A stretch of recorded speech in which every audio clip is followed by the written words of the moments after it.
ఈసారి సంక్రాంతి సీజన్ను క్యాష్ చేసుకోవటానికి 4 సినిమాలు దూసుకొస్తున్నాయి. మహేష్ బాబు గుంటూరు కారం, తేజ సజ్జా హనుమాన్, వెంకటేష్ సైంధవ్, నాగార్జున నాసామిరంగా వరుసగా థియేటర్లోకి రాబోతున్నాయి. ఇప్పటికే సెన్సార్ కార్యక్రమాలు పూర్తి చేసుకున్న ఈ సినిమాలు అన్నీ కూడా యుఏ సర్టిఫికేట్ సొంతం చేసుకున్నాయి. ఇక ఈ సినిమాల రన్ టైం కూడా రివీల్ అయిపోయాయి.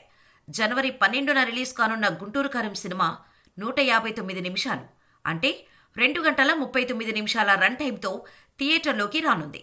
అదే రోజు రిలీజ్ కానున్న హనుమాన్ కూడా ఇంచుమించు ఇదే రన్ టైంతో రిలీజ్ అవుతోంది. 2 గంటల 38 నిమిషాల నిడివితో రానుంది. ప్రశాంత్ వర్మ డైరెక్ట్ చేసిన ఈ సినిమాలో తేజ సజ్జా హీరోగా నటించాడు. ఇక వెంకీ మామ సైంధవ్ విషయానికి వస్తే 2 గంటల 20 నిమిషాల రన్ టైంతో జనవరి 13న ప్రేక్షకుల ముందుకు రానుంది. హిట్ మూవీ డైరెక్టర్ శైలేష్ కొలను ఈ సినిమాను తెరకెక్కిస్తున్నాడు. ఫైనల్ గా జనవరి 14న రిలీజ్ కానున్న నాగార్జున నా సామిరంగా 2 గంటల 26 నిమిషాల రన్ టైం లాక్ చేసుకుంది.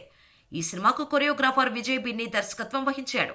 ఈ 4 సినిమాల రన్ టైం చూస్తే గుంటూరు కారం రన్ టైం ఎక్కువగా ఉంది. వెంకీ సైంధవ్ తక్కువ నిడివితో రాబోతోంది. ఈ సినిమాలన్నీ కూడా పర్ఫెక్ట్ రన్ టైంతోనే వస్తున్నాయి. కాబట్టి ఆడియన్స్ సినిమా లెంతీగా ఉందని ఫీల్ అయ్యే ఛాన్స్ లేదు. ఇక ప్రీ రిలీజ్ బిజినెస్ పరంగా చూస్తే గుంటూరు కారం 125 కోట్లు, హనుమాన్ సైంధవ్ 25 కోట్లు, నాగార్జున నా సామీరంగా 18 కోట్ల బ్రేక్ ఈవెన్ టార్గెట్తో బరిలోకి దిగుతున్నాయి.